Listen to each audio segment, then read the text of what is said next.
Hey guys. Alright, so we're under the truck right now. This is a 2000 F350 four-wheel drive, 7.3 diesel, just basic old 7.3 truck. Um, as you can see, I have the transmission and transfer case out. Transmission decided to take a crap, so we are under the truck. I've got the transmission is at the shop getting rebuilt now, so I'm taking care of a bunch of stuff while the transmission is out, fixing up a bunch of leaks, trying to get some uh, thermal coating and sound deadening and gauges and some other stuff taken care of while the truck is down. Anyway, I've also got the S&B body mounts. I've got a ridiculous amount of stuff I'm doing right now. Anyway, project right now is to resolve the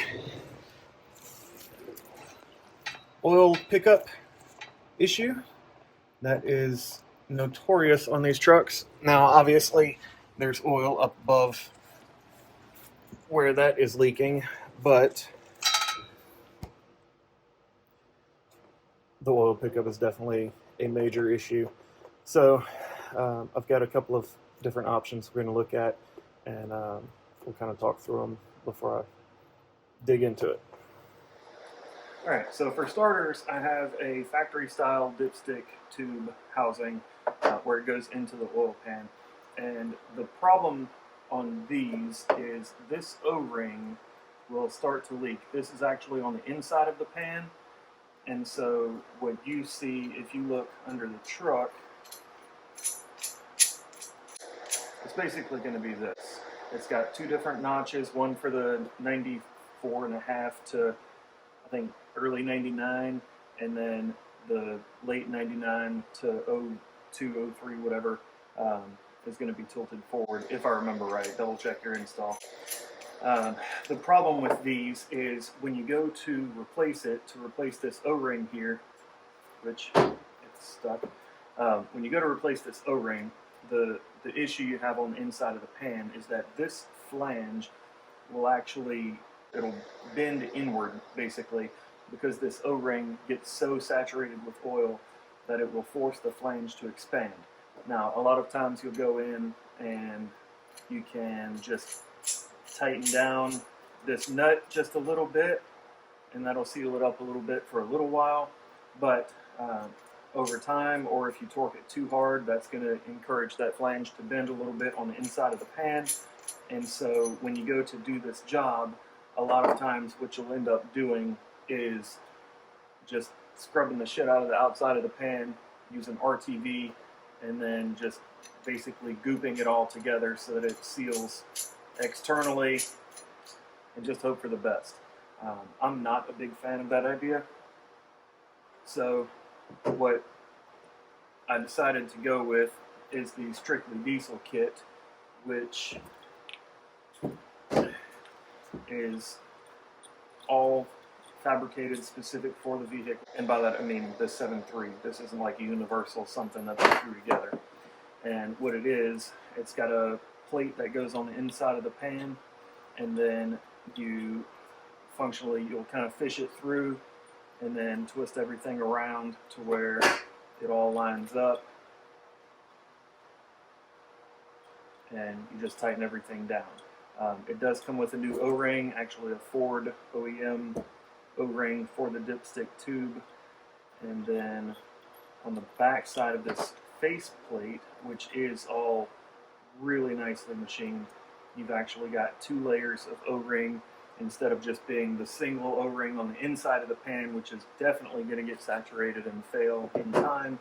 Here you're going to have two layers of O-rings, and they're on the outside, so it's less likely that you're going to have too much of an issue. This is all a really, really nice piece. I think the kit from Dorman, or most manufacturers with the stock replacement setup, is anywhere from $75 to $100, and kind of a nightmare. And then the Strictly Diesel kit, like I have here, was, I think, right around $300. If you'll look, one of these bolts actually has a little tack weld on the inside, and then it's actually got some thread tape. I don't know why I just screwed that back together.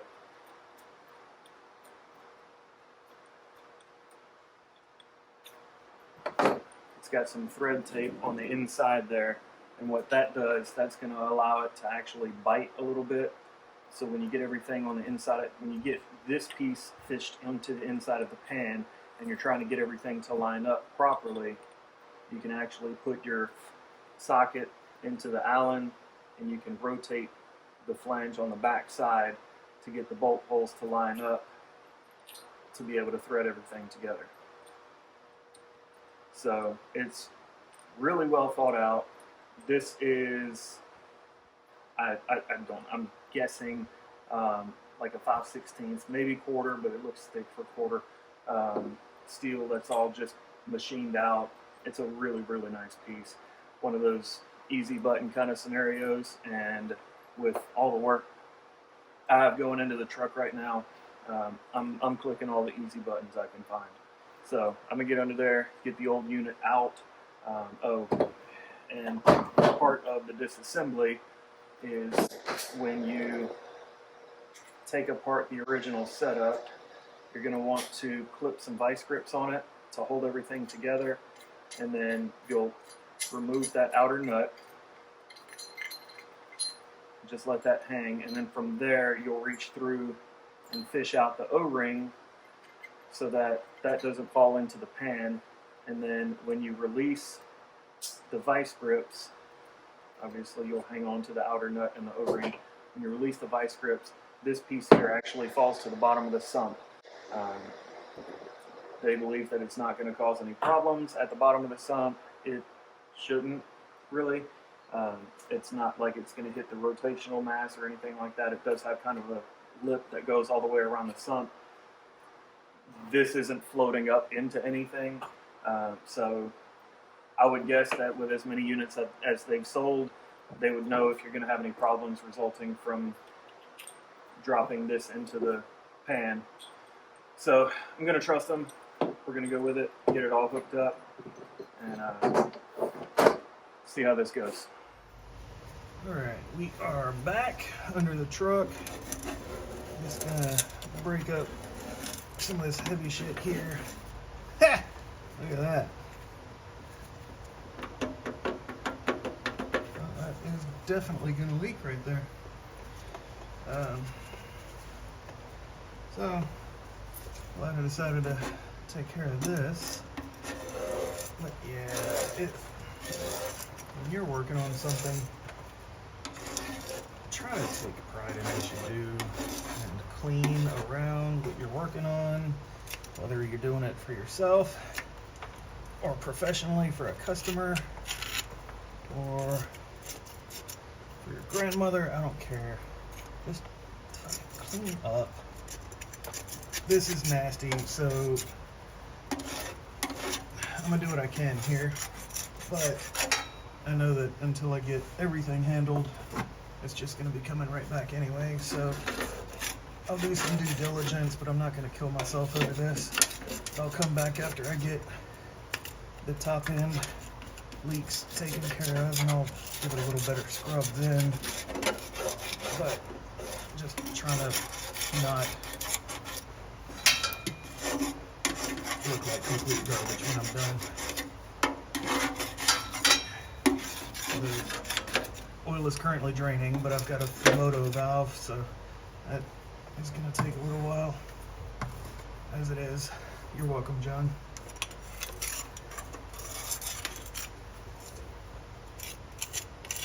So that's coming from up top. I don't even know how old some of this is. This is my first time actually digging into it under here. A couple years ago, I pulled the turbo, replaced a couple of seals, and did the EBV delete pedestal. Some of this I'm sure is just old and caked, but I do want to have all this under control by the time it's all said and done. It's not worth it to me to completely shut down the truck to figure out every single leak. I mean, it is a diesel, so usually you want to be more concerned when it's not leaking a little bit, because that means you're probably out of something. So like a Jeep. YJ prepared me for this pretty well. So, now that I've just scraped a bunch of shit all over my tools, and they're still draining the oil, let me go ahead. You can see I've already got the dipstick tube removed. That is a 13 millimeter at the forward edge of the passenger side valve cover. It might have been a 1/2 inch, but everything's metric, it seems, these days, so a 13 works fine.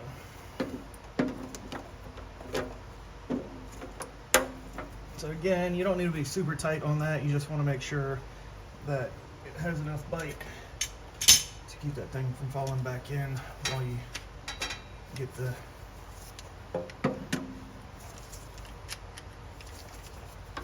inner O-ring out.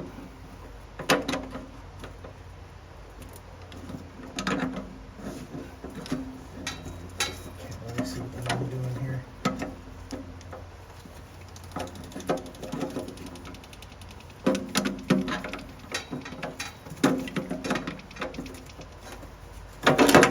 Oh,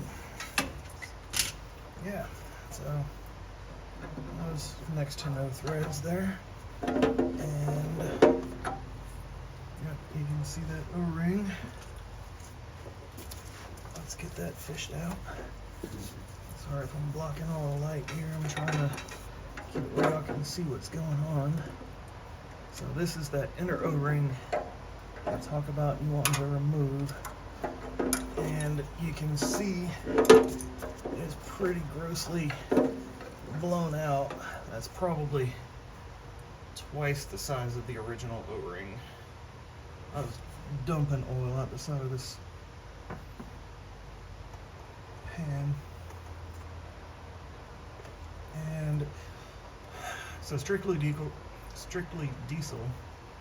recommends draining the pan so you can actually hear the inner part, this part here, drop to the sump when you release. And I recommend angling it as far rearward as possible.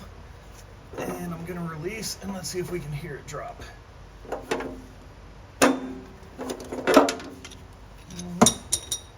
Alright, so that was the outer ring.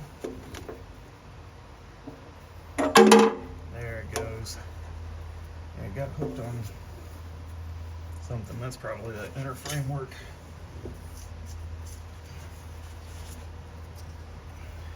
But it's got like a lip right around here. It goes pretty much all the way around the sump. So it's not always going to drop directly in. But as you just saw, I was able to reach in there and knock it down the rest of the way. Let's get the bulk of this gunk out of the way. Trying to not drop it right back into the pan.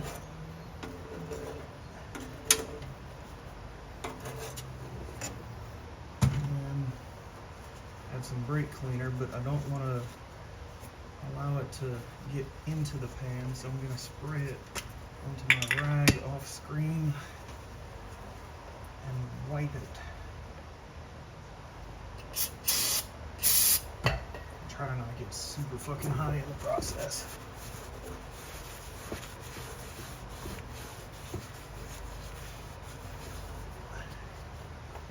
Sorry for the language, I don't filter. You'll get over it, or you can go watch some church services or something. That's your call. And that looks pretty good.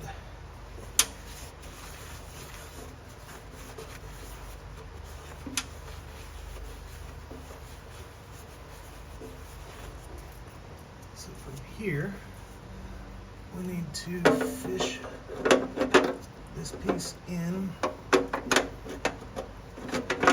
that wiggled around in there. And then we need to clock according to this notch so that the pickup is pointing in the right direction. This pan does not look straight right there. I guess we're gonna find out, right? Oh, I moved you guys.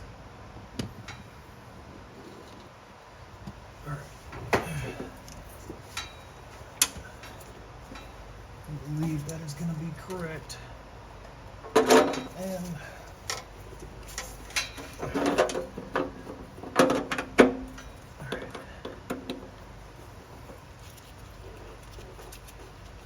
what they recommend is pushing this bolt in to a degree, and then you rotate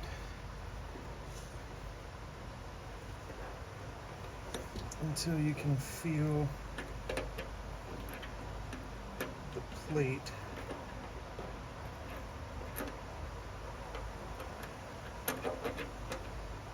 against the bolt.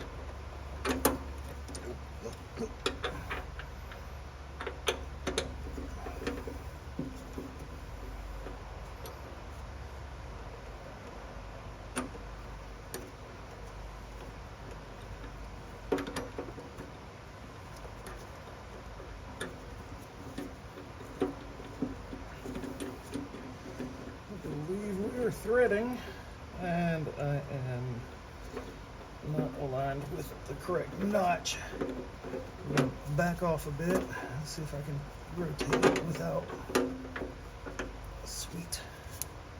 And now, sorry, I know it's dark on the screen.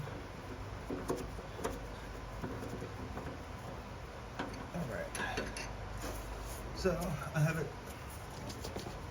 primarily positioned here. Let's see if moving the light will help. Easier visibility on the camera. Not blocking the camera. Alright, so I've got everything seemingly positioned. Got that snug. This one's snug. That one has the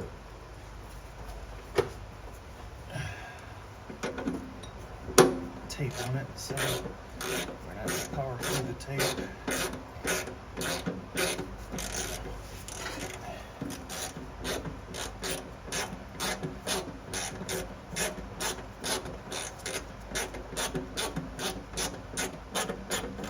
Alright, and that seems to be seated. So from here,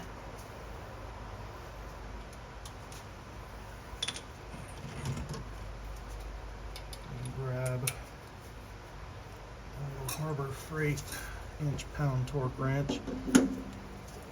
Now, for something like this, I'm not worried about the Harbor Freight.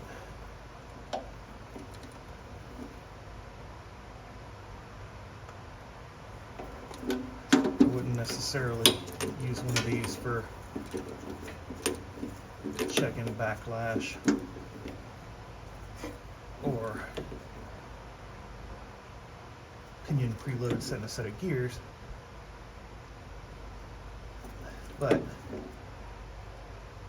for something like this, that'd be fine.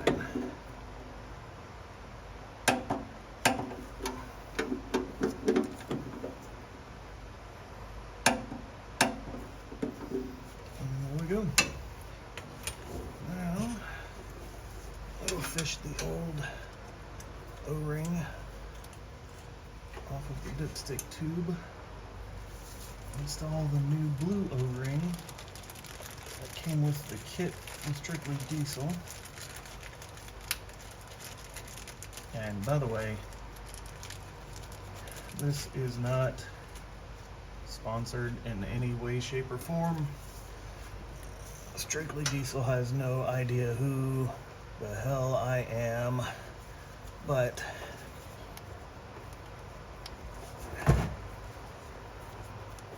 this was the kit I was going with, so I figured why not do a video and show the install, because I couldn't find a video of an install other than Strictly Diesel's video where they're doing it in a pan on a tabletop. It's not an actual in-frame install. So there you go. That's a wrap. I'll go get the top side bolted back down to the valve cover, and then I'll kind of clean up some more of this crap under here, and that's it. That was pretty freaking easy, and appreciate the guys at Strictly Diesel coming up with something that even I couldn't screw up so far. If it leaks, I'll let you know. It's not my fault. Never my fault.